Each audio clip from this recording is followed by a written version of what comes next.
I think the rotation into gold, central banks started rotating out of dollars into gold a couple of years ago.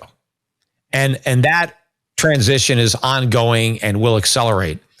But private investors have barely even scratched the surface. I think we've seen a little bit of money moving into the gold sector this year, and now maybe some of it is already coming out. People are scared now because it's going down. But I think we're very early in private flows, private investment flows, pension funds, endowments, hedge funds. And I don't even think the retail investor really got sidetracked over the last couple of years into crypto, which is very unfortunate because they're going to lose a lot of money in Bitcoin and other crypto-related investments.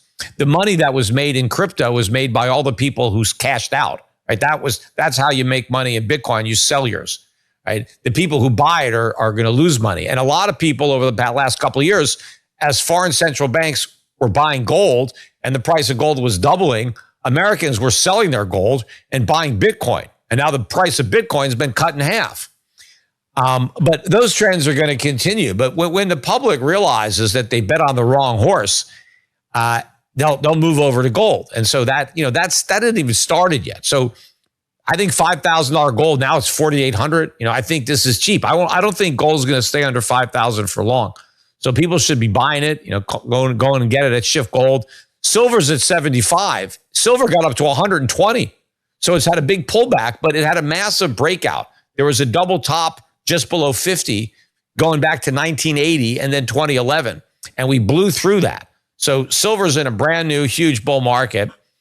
So people should buy any dips in silver. So you can get both metals, at Schiff Gold. And we have strategies that are specifically focused on gold mining stocks. Those are the ones that I think have the most upside potential. And people, if you're underweight, you really need to get into these miners. I think they're ridiculously cheap. Wait till you see their earnings. The earnings that these companies are going to be putting out in 2026 should blow away estimates. And all these stocks are very cheap, even given the estimates that they're going to blow out. So they're not even factoring any of this in. So, we have separately managed accounts, but people could also buy my gold fund, pretty much any discount broker. We have a no-load share class, institutional share class. EPGIX is the symbol for the no-load gold fund.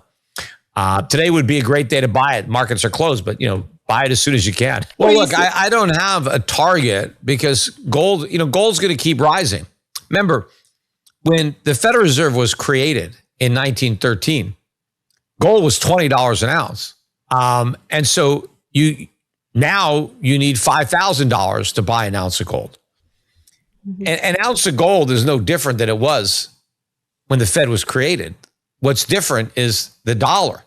The dollar that we entrusted the Fed to protect collapsed, and the dollar lost more than 99% of its purchasing power.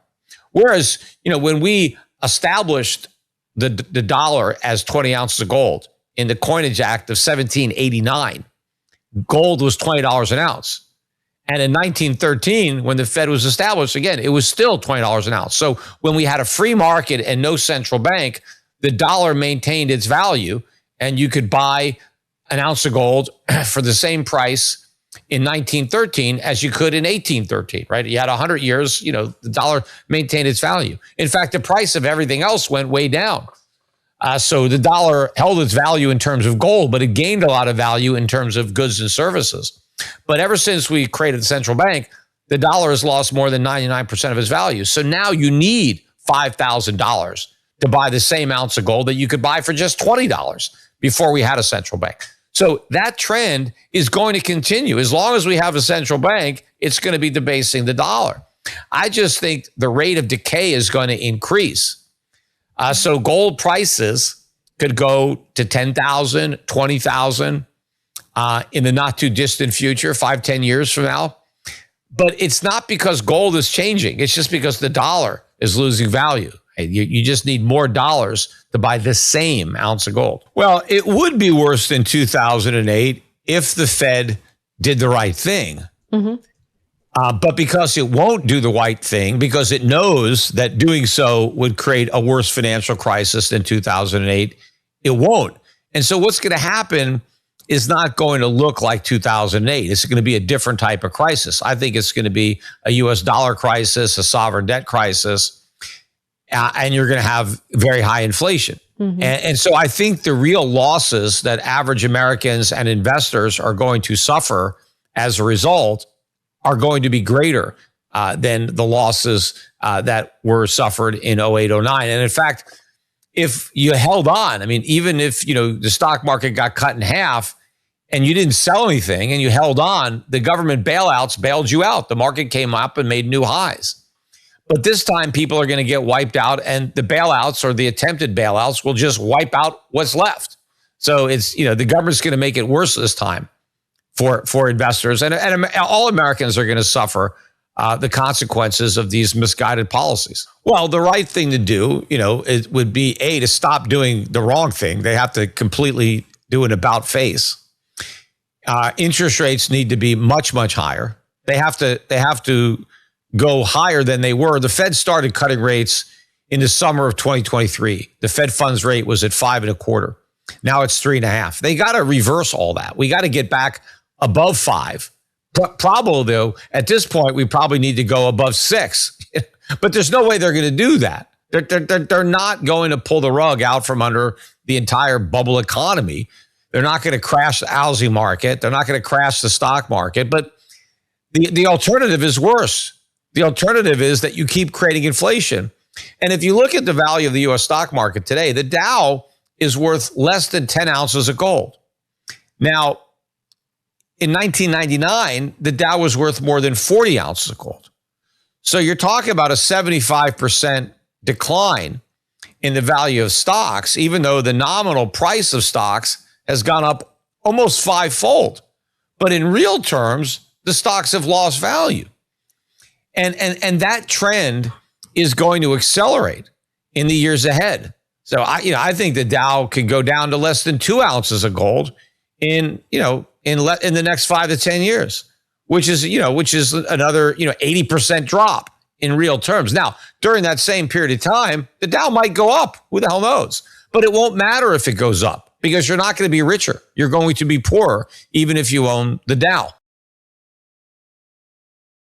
Well, ironically, and maybe not so ironically, if you're familiar with these trading patterns, but the war has helped the dollar. The dollar has rallied a bit on the war, and that's typical as a safe haven move. The war has helped to lift interest rates, and that has also acted as a short-term boost to the dollar. But I think the dollar's rally is not that big compared to rallies of the past under circumstances like this. And I think that shows you that times are changing, and the dollar is not seen as favorably as it was in past military conflicts. I think it's ultimately going to be a negative for the dollar, because it's going to weaken the economy. It's going to lead to bigger budget deficits, more inflation.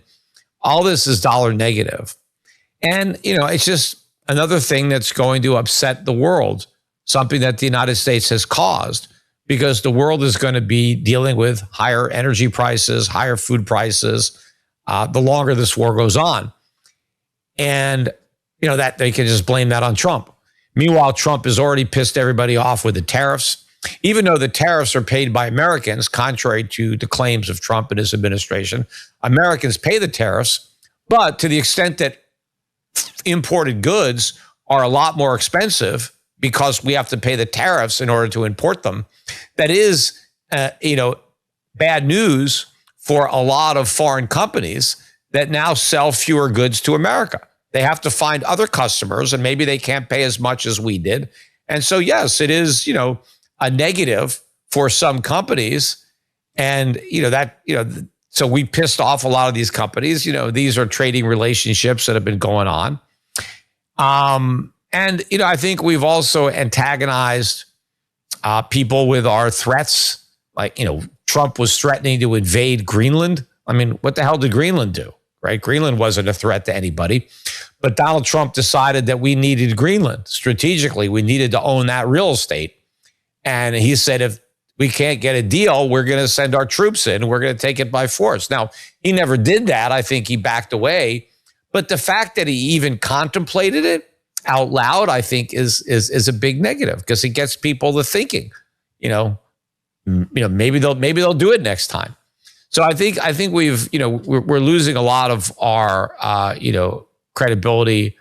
I think a lot of our allies are not as aligned with us, and I think we're driving our enemies closer together, and I think we're even driving our allies to have greater ties with their enemies. I mean, to the extent that we perceive China and Russia as enemies, I think they're making a lot of inroads. In fact, if you look at Chinese trade is growing with